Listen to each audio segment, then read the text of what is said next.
कौन मेहरारू को मर्द करा पियक्कर निकल गया। मेहरारू अपने मर्द के बारे में बताओ तो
जिंदगी और मौत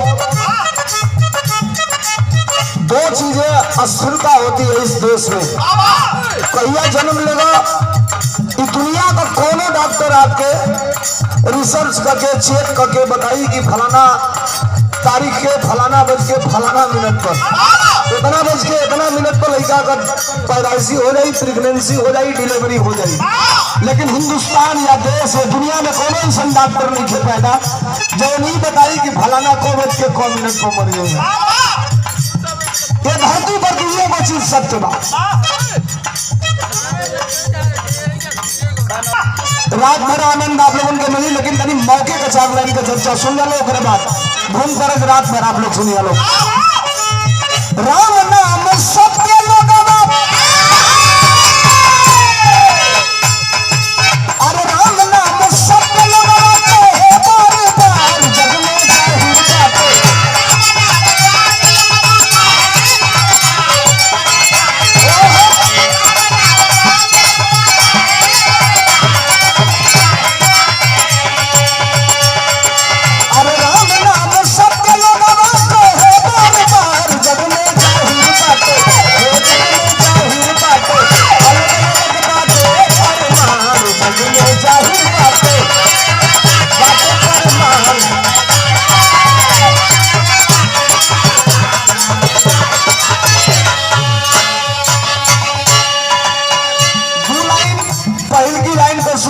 धरती पर जिंदगी और मौत में कोई कंपेयर नहीं हो सकता।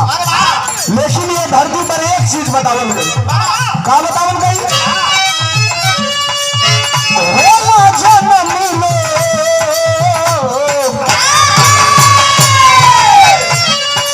अरे होला जन्म में खुशियां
आदमी मर जाला, मर गईला की बात दो गो चर्चा होला।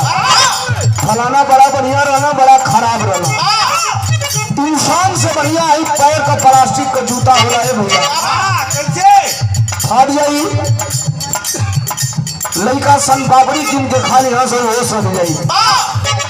हई धोती बा फाड़ जाई, मेहरारू लेवा गुदरा पर चढ़ा लिया सा। लड़का परानी मौका तो का पाई के और बिछाई नहीं हो सजी जाई, लेकिन हई जहिया भाग जाई भाई 1 घंटा बीतत बीतत लोग कही कि जल्दी घर में से बाहर करा ना तो पूरा टोले में बसवावन चालू करें। ये शरीर की कीमत है। और दुनिया में हर इंसान किसी न किसी को आराध्य दे, कोई राम का पुजारी, कोई श्याम का पुजारी, कोई अल्लाह का पुजारी, कोई यीशु मसीह का पुजारी, कोई जैन मुनि सागर का पुजारी। लेकिन प्रकृति ने मानव रूपी व्यक्ति को जन्म दिया, लेकिन धरती पर आने के बाद सबको बांटा गया। इन मौके का चर्चा बा धूम तरत बिरहा सब रात भर आप लोगों के सुने के मिली, लेकिन तनी आई नहीं ब्रह्म भोज में तदू लाइन का चर्चा जरूर होगा। ये लिए कहना है क्या, राम रमाड़ी करे,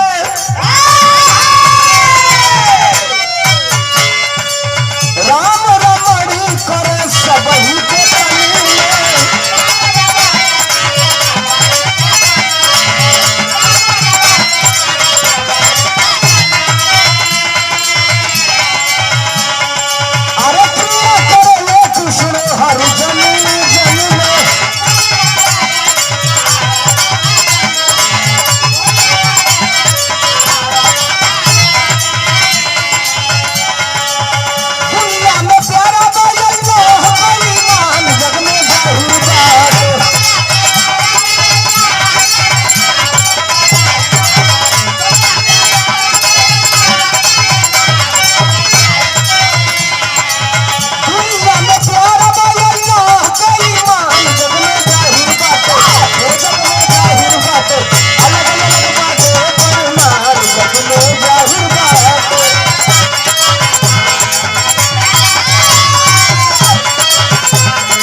अंतिम लाइन,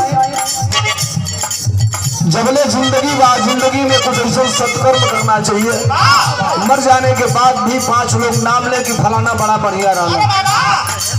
अंतिम लाइन का कहना बाका, गुरुवर बिहारी गुरु गणेश का कीर्तिया,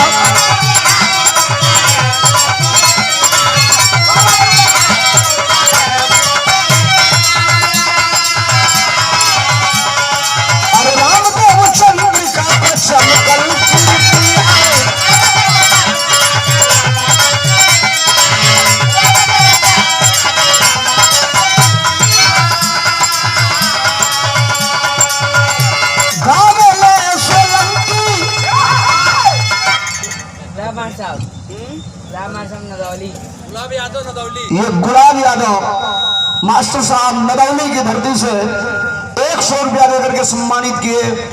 हमारे अग्रज है, आपके तरफ से 100 रुपयों का पुरस्कार। चरणों में बहुत बहुत नमस्कार, बहुत बहुत प्रणाम। आप सबके नमस्ते प्रणाम। गावे लगी सोलंकी हर भजन